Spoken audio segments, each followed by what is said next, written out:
Good morning বন্ধুরা, আশা করছি তোমরা সকলেই খুব ভালো আছো আর আমরাও মোটামুটি ভালো আছি।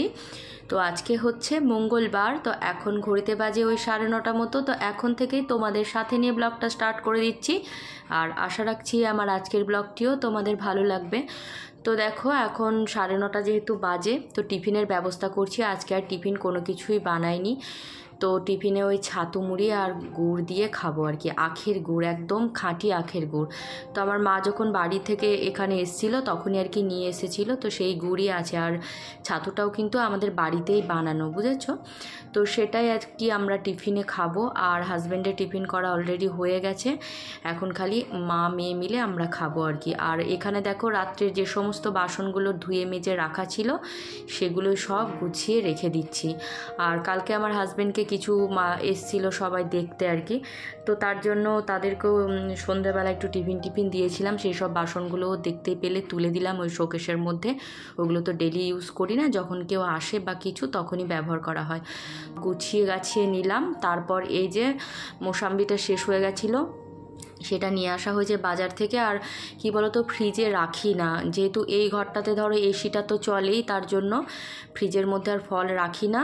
যেদিন খুব বেশি ফল আনা হয় তখন সেগুলো কি করি, কিছুটা ফ্রিজে রাখি আর কিছুটা বাইরে রাখি। আর যেহেতু এই ঘরটায় প্রায় সময় এসি চলে তার জন্য বাইরেই রেখে দিই। তাহলে কি হয়, যখন কেটে দেবো ভাবি বা হাজব্যান্ডকে খেতে দেওয়ার সময় আর কি, ফ্রিজ থেকে কিছুক্ষণ বের করে না রেখে দিলে তো ঠান্ডাটা খাওয়া যায় না।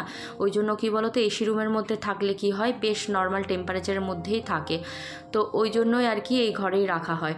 তো এখন এই যে বিছানাপত্রগুলো সব তুলে নেব, গুছিয়ে নেব, তারপর রান্নাবান্নার দিকে যাব। তবে সবজি কাটাকুটিগুলো এখন মানে কিছুটা কাটাকুটি করেছি, আবার কিছুটা কি বলতো এইদিকে আগে বিছানাগুলো তুলে নিই। দেখবে ঘরের বিছানা যদি পড়ে থাকে না, তাহলে কোনো কাজেই দেখবে মন লাগে না। মানে একটু পরিষ্কার পরিচ্ছন্ন করে গুছিয়ে নেব, তারপর আর কি ওদিকে রান্নাবান্নার কাজে যাব। এখন কি বলতো, সব কিছুই কিন্তু আমাকে খুব টাইমলি করতে হচ্ছে, সব কিছু সময়ের মধ্যে শেষ করতে হচ্ছে, তাই একদম রুটিন করে পরিপাটি করে একদম কাজবাজ সারতে হচ্ছে। আর কালকে কি হয়েছে বলো তো, এই বিছানার মধ্যে দুদিন আগেই কিন্তু বেড কভারটা আমি চেঞ্জ করেছি, তাও কোথার থেকে যে এত পিঁপড়ে এসেছিলো জানি না। মানে বিছানার মধ্যে কালকে কি হয়েছে, সন্ধেবেলা মেয়ে একটু টিফিন করেছিল, তাই হয়তো হবে, চানাচুর মুড়ির কিছু হয়তো টুকরো পড়েছিল, তো এত পিঁপড়ে কাল সারা রাতই প্রায় ঘুমোতে পারিনি, মানে বলতে পারো। তো মানে এপাশ ফিরছি মনে হচ্ছে পিঁপড়ে কামড়াচ্ছে, ওপাশ ফিরছি পিঁপড়ে কামড়াচ্ছে। সকালবেলা ঘুম থেকে উঠে দেখছি যে কি বলতো, পিঁপড়েতে ভর্তি হয়ে আছে।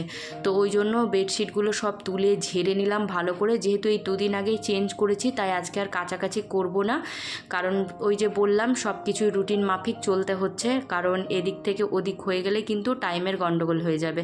তো ওখানে কি করলাম বলো তো, ওই যে লক্ষণ রেখার যে মানে খড়িগুলো হয়, চকগুলো, তো সেটাই চারিদিক দিয়ে একটু মানে দাগ কেটে দিলাম, যাতে আর কি পিঁপড়ে টিপড়ে না হয়। আর গরমের সময় এমনিতেই দেখবে একটু পিঁপড়ের উপদ্রবটা বেশিই হয়, তো এই জন্য এখন দেখো খাটের চারিদিকে মানে লক্ষণ রেখাটা টেনে রাখলাম, তাহলে আশা করছি আর পিঁপড়ে টিপড়ে হবে না। আর সকালবেলা এই জানালাটা দিয়ে খুব সুন্দর রোদ আসে, তো কিছুক্ষণ কি বলতো জানালাটা বেশ খুলেও রেখে দিয়েছি, রোদও বেশ খাইয়ে নিয়েছি। এখন অবশ্য এই জানালা বন্ধ করে দিয়েছি, কারণ প্রায় এখন 11টা মতো বাজে, আর 11টার রোদ মানে তো জানোই কেমন কড়া রোদ। তো আর এখানে কি বলতো, আমি তলাতে একটা পুরনো বেডশিট পেতে রাখি, কারণ আমার ওই যে তোষকটা আছে না, তোষকটা একদম মানে কাপড়টা বাজে হয়ে গেছে, তো তোষকের তো কোনো কভার টভার কিছুই করিনি, তার জন্য পুরনো একটা বেডশিট পেতে রাখি, তারপর অন্য আর একটা ভালো বেডশিট পেতে রাখি। তাহলে কি হয়, ওই যে তোষকের যে নোংরা ব্যাপারটা সেটার ওই মানে বেডশিটটার মধ্যে আসে না, তো ওই পুরনো বেডশিটটা ওই জন্যই পেতে রাখা আর কি। তো যাই হোক, তোষকের কভার করব বলে আর করাও হয়ে ওঠেনি, আর এখন আর ইচ্ছেও নেই, এই হলো আর কি ব্যাপার। তো চলো, এই যে টান করে দেখো বেডশিটটা পেতে নিয়েছি। আর ঘরের দেখবে বিছানাটা তুলে যদি বেড কভারটা সুন্দর করে পেতে দেওয়া হয়, তাহলেই কিন্তু ঘরদোর একদম পরিষ্কার পরিচ্ছন্ন লাগে। কারণ একটা ঘরের মধ্যে দেখবে খাট আর বিছানাটাই হচ্ছে একদম সেই কি বলবো রাজকীয় ব্যাপার, খাটটাই হচ্ছে আসল আর কি। তো যাই হোক, ওই যে এই চাদরটাও আমি তুলে একদম ভালো করে ঝেড়ে ঝুড়ে নিয়েছি। আর যেহেতু রোদও খাইছে, কি বলতো পিঁপড়েগুলো না বেশ মরে গেছে দেখলাম, আর যেগুলো যা ছিল ঝেড়ে দিয়েছি সব চলে গেছে। আর এই যে লক্ষণ রেখাটাও টেনে রেখেছি, তার জন্য আশা করছি আর পিঁপড়ে টিপড়ে কিছু উঠবে না। আর দুদিন আগে বৃষ্টিও হয়েছিল, তো দুদিন ধরে আবার এসিটাও চলছে না, যেহেতু বৃষ্টি হয়েছে বেশ একটু ঠান্ডা ঠান্ডা ওয়েদার ছিল। তবে আজ থেকে আবার যা গরম, অবশ্য মেঘলা মেঘলাও হয়ে আছে, আর মেঘলা মেঘলা হয়ে আছে বলেই কিন্তু গরমটা বেশিই লাগছে। তো মনে হচ্ছে আজকে আবার এসিটা চালাতেই হবে আর কি। তো যাই হোক, এই যে বিছানা চাদর টাদরগুলো টান টান করে একদম পেতে নিয়েছি। আর এদিকে দেখো ঘরের কাজকর্মগুলো মোটামুটি সেরে ফেলেছি। আর এই ঘর গোছানোর স্বভাবটা এমনই হয়ে গেছে, আমি কোনোভাবেই এই স্বভাবটাকে ত্যাগ করতে পারি না।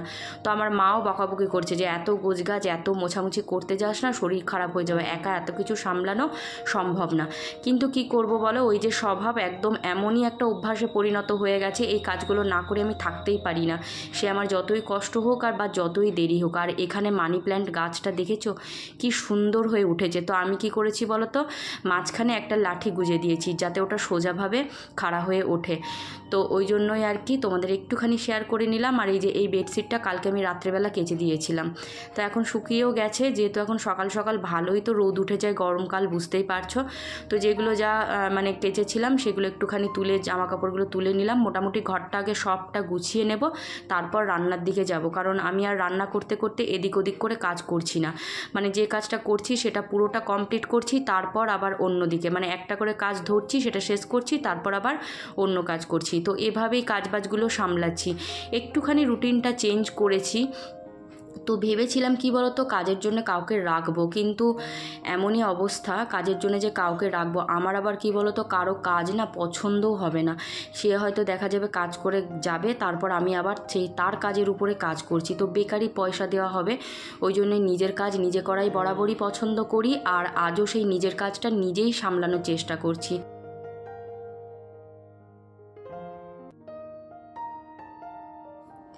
আর তাছাড়াও এখন বড় মেয়েরও ধরো স্কুল নেই, আর ছোটো মেয়েরও গরমের ছুটি চলছে, তাই কিছুটা হলেও কিন্তু আমার হেল্প হচ্ছে। তাই খুব যে একটা অসুবিধা হচ্ছে তা হচ্ছে না, আস্তে আস্তে অবশ্য সবটাই সব অভ্যাসে পরিণত হয়েই যাবে। কারণ মানুষ দেখবে একরকম পরিস্থিতিতে চলতে চলতে একরকম রুটিন মেনটেন করে, আবার অন্যরকম পরিস্থিতিতে পড়লে তখন কিন্তু আবার অন্যরকম রুটিন মেনটেন করে। আর এগুলো আমাদের জীবনেরই প্রত্যেকটা কি বলবো মানে পদক্ষেপ আর কি। তো সব কিছুই মানিয়ে নিয়ে আগামী দিন এগিয়ে তো যেতেই হবে, কিছুই করার নেই, যা ঘটে সেগুলো মেনে নিতেই হয়, কোনো কিছুই আমাদের হাতে থাকে না। তো ছোটো মেয়ের এখন গরমের ছুটির জন্য স্কুল ছুটি চলছে, আর বড় মেয়ের তো এখনও কলেজে ফর্ম তোলা হয়নি। তো আগামী দিনে দেখা যাক ও আবার কি করতে চায় না চায়, সেই মতো ব্যবস্থা করা যাবে। তো তার জন্য যেহেতু দুই মেয়েই ঘরে থাকছে, তো একটু হলেও ওরা আমাকে ভালোই হেল্প করে আর কি।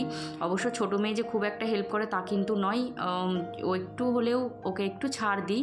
আমি আর বড় মেয়েই সবসময় সবটা করে নেওয়ার চেষ্টা করছি, আর বড় মেয়ে অনেকটাই হেল্প করে। তো ওদিকে কি বলো তো, ওকে রান্নার সব কিছু জোগাড় করে দিয়ে ও বললো, মা আমি রান্নাটা বসাচ্ছি, তুমি যাও ঘরের কাজকর্মগুলো গোছগাছ করে নাও। তো অলরেডি আমার দুটো ঘর আর ব্যালকনি ওদিকটা দেখলে সব কিছু গুছিয়ে চলে এসেছি এই যে মেয়েদের রুমটাতে। তো কিছুদিন ধরে মেয়েরা কি বলো তো আমাদের ওই একই রুমেই শুচ্ছিল, মেঝেতে বিছানা করে দিতাম তো মেঝেতে শুচ্ছিল। তো এখন যেহেতু এই বৃষ্টি হয়েছে বেশ একদম সেই অসম্ভব গরমটা কেটে গেছে, তো তার জন্য আর কি এখন আবার এই রুমে শুচ্ছে। আর রোজ রোজ সত্যি কথাই মেঝেতে শোয়াটাও ঠিক না, আর ওর বাবার যেহেতু এখন শুতে খাটতে অনেকটাই জায়গা লাগে, তো ওই জন্য এখন খাটে চারজন শোয়াও হয় না, বেশ চাপাচাপি হয় আর কি, 6-7 খাটে আর চারজন কি করে ধরবে, যেহেতু মেয়েরাও বড় হয়ে গেছে। তো এই যে এখন এই ঘরটাও পুরো কমপ্লিট করে নিয়েছি, এখন এটা গোছগাছ করে নিয়ে চলে যাব রান্নার কাজে। তো বড় মেয়ে কী বলো তো রান্নাটা অলরেডি কিন্তু বসিয়ে দিয়েছে যাতে আর কি দেরি না হয়।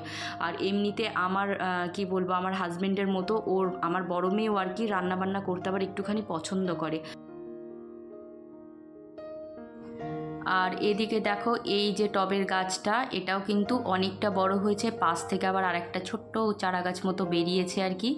তো কি ভালো লাগে না যখন গাছ থেকে আবার নতুন চারা গাছ জন্মায়। তো এই দেখো এই ঘরটাও আমার কমপ্লিট করা হয়ে গেল। তো এখন এই যে হালকা করে মুছে নিচ্ছি, ওই যে বলছি না মানে সব কিছু মোছামুছি করা আমার একদম কি বলবো, অনেকের কাছে আবার এটা বদ অভ্যাস, কিন্তু আমার কাছে এটা সু অভ্যাস। আমার মা বলে তোর মা সেই গামছা ধরলেই হলো, সারা ঘর খালি মুছে মুছে বেড়ায়। তো মা মা অনেক দিন ছিল বলে মনটাও একটু খারাপ খারাপ লাগছে, বেশ ঘরগুলো ফাঁকা ফাঁকা লাগছে। তো কি আর করা যাবে, মায়েরও তো সংসার আছে, ধরো সেখানেও তো ভাইয়ের বউ, বাচ্চা কাচ্চা সব আছে, বাবা আছে। তো যেহেতু মা কিছুদিন এখানে আসছে আবার কিছুদিন ওখানে থাকছে, এরকম করেই চলছে আর কি। তো দেখো জীবনের কি বলো তো ভার সব কিছু তো নিজেকেই বহন করতেই হয়। প্রতিনিয়ত তো বিভিন্ন বাধা বিপত্তি বলো, সমস্যা, ঘাত প্রতিঘাত সহ্য করতে করতে জীবনের ভার আমাদের কাছে দুর্বিষহ হয়ে উঠলেও জীবন কিন্তু থেমে থাকে না। সেই আমাদের যতই দুঃখ হোক বা যতই কষ্ট হোক, তারপর কিন্তু আবার সেই হাসি মুখে বলো, নিজেকে শক্ত করে বলো, এগিয়ে যেতে হয়। কারণ জীবন কখনোই থেমে থাকে না, সময়ের মতোই বয়ে চলে। তো অনেক দুঃখ কষ্ট সহ্য করার পর আবার আমরা একটুখানি উঠে দাঁড়িয়েছি, মানসিক জোর নিয়ে, অনেক শক্তি জুগিয়ে ভগবান সেই শক্তিটা দিয়েছে। অবশ্যই সবসময় ঈশ্বরের কাছে একটাই প্রার্থনা করি যে কষ্ট যতই তুমি দাও, তো সেই কষ্ট সহ্য করবার ক্ষমতাটুকুও যেন দিও। কারণ তোমার উপরে আমাদের কারোরই কোনো হাত নেই।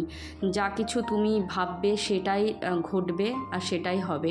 আমরা শুধু মাঝখান থেকে কেঁদে মরবো আর মাঝখান থেকে দুঃখ করে নিজেদের যে দিনগুলো সেগুলোকে হারিয়ে ফেলবো। তো ওই জন্য দুঃখ আর নয়, কষ্ট আর নয়, হাসি মুখে সামনের দিন এগিয়ে চলা। তো এদিকে এই যে বাসনগুলো দেখো, টিফিনের যে সমস্ত বাসনগুলো পড়েছিল সেগুলো আমি মেজে ধুয়ে নিচ্ছি। আর মেয়ে এদিকে খুন্তি নাড়ানাড়ি শুরু করেছে, মানে রান্নাটা অলরেডি বসিয়েই দিয়েছে। তো আজকে সয়াবিন আলু পটল দিয়ে একটা সবজি বানানো হচ্ছে। আর ওদিকে আমি ওই মুগ ডালটাও ঝিঙে দিয়ে বসিয়ে দিয়েছি সিদ্ধ করতে, এদিকেও ভেন্ডি সিদ্ধ দিয়েছি, সব একসাথেই চলছে আর কি। তো মেয়ে কিছুটা সাহায্য করছে বলেই অনেকটাই হেল্প হচ্ছে, তোমাদের আগেও বললাম। তো এই যে বাসন টাসনগুলো ধোয়া হয়ে গেছে। আর এদিকে ভাতের চালটাও দিয়ে দিলাম, জলটাও গরম করতে আগেই বসিয়ে দিয়েছিলাম। তো ভাতের চাল দিয়ে নিয়ে তারপর আবার বাকি কাজ সারবো। বাকি কাজ বলতে ঘর তো ঝাড়া মোছা সব হয়েই গেছে, শুধু মেঝেটা ঝাড় দেবো আর মুছবো, ব্যাস, তাহলেই হয়ে যাবে। আর গরমের সময় দেখবে রোজ দিন ঘর না মুছলেও ভালোও লাগে না। শীতকাল বলো বর্ষাকাল বলো, সেক্ষেত্রে কী হয় বলো তো, এক আধ দিন ঘর মোছা স্কিপ করে গেলেও কিন্তু কোনো অসুবিধা হয় না। কিন্তু গরমকালে রোজ ঘর কিন্তু মুছতেই হয়। আর আমার ঘর দোরটা অনেকটাই বড়, তাই ঝাড় দিয়ে মুছতেও কিন্তু অনেকটাই সময় লাগে। তো এই যে এখন ওদিকে রান্নাটা বসিয়ে মেয়ে চলে গেছে স্নান করতে। আর এখন এই যে আমি ঘর দোরটা ঝাড় দিয়ে তারপর মুছে নেব। আর বড় মেয়ে স্নান করে এসে ও পুজোটাও দিয়ে দেবে, তাহলেই আমাদের মোটামুটি আজকের মতো, এবেলার মতো আর কি, কাজকর্ম সব কমপ্লিট হয়ে যাবে। তো চলো ঝাড় দিয়ে নিই আর তারপর মুছেও নেব। ওদিকে ওর বাবাকেও স্নানে পাঠাতে হবে, মানে ছোটো মেয়েরও স্নান বাকি আছে। এদেরকে কি বলো তো, বলে বলে কেউ স্নান করতেই যায় না, জানো তো। বাথরুম ফাঁকা পড়ে থাকবে, কেউ স্নান করতে যাবে না, তারপরে তখন একসাথে সবাই মিলে মানে ঢোকার উপক্রম হয় আর কি, তখন সবার দেরি হয়ে যায়। তো যাই হোক, এইদিকে মানে সমস্ত ঘরগুলো ঝাড় দিয়ে নিয়েছি আমি। আর রান্নাঘরে কি বলো তো, এই যে 3 বার্নারের যে গ্লাস গ্যাস ওভেনটা ছিল, সেটা আমার একটা নব না খারাপ হয়ে গেছে, সেটা ঠিক করতেও যাওয়া হয় না। তার জন্য এই যে স্টিলের, এটা পুরনো আগেকার আর কি আমার, সেটাই ব্যবহার করছি এখন, বার করেছি করে এটাই করছি। সেটা এখন কবে যে ঠিক করাবো তার ঠিক নেই। অবশ্য কি বলো তো, মাঝে মধ্যে দেখবে চেঞ্জ করে বেশ ভালো লাগে। এমনিতে 3 বার্নার গ্যাস ওভেন লাগেও না, বেকারই 3টে বার্নারের গ্যাস ওভেন পড়েই থাকে আর কি। একটা তো চলে না বললেই হয়, দুটোতেই দেখবে কাজ হয়ে যায়। তো ওই জন্য কি বলতো, এখন সেটা মানে সেই তাগিদও হয়নি আর কি যে ওটা ঠিক করে আনবো। তো কাজ চলছে যখন, চলে যাচ্ছে, আবার যদি না চলতো তখন আবার ঠিক করতে যেতেই হতো। তো এই যে আমার হাজব্যান্ডের স্নানও হয়ে গেছে, সে এখন মানে তুলসী তলায় জল দেওয়া, পুজো আচ্চা এইসব করবে, আর বড় মেয়ে পুজো করে দেবে। আমার ওদিকে সবই প্রায় ঘর মোছামুছি কমপ্লিট হয়ে গেছে। এই রান্নাঘরের সামনেটুকু মুছে নিলেই ঘর মোছার কাজও কমপ্লিট। তারপর আমি স্নানে চলে যাব, তারপর খেতে দেওয়া, ব্যাস এই হলো দুপুরকার রুটিন। তো আজকের মতো ভিডিওটা এখানেই শেষ করে দিচ্ছি। তোমরা সকলেই খুব ভালো থেকো, সুস্থ থেকো, আর অনেক অনেক অনেক হ্যাপি থেকো। দেখা হবে আবার পরের ভিডিওতে, ততক্ষণের জন্য টাটা।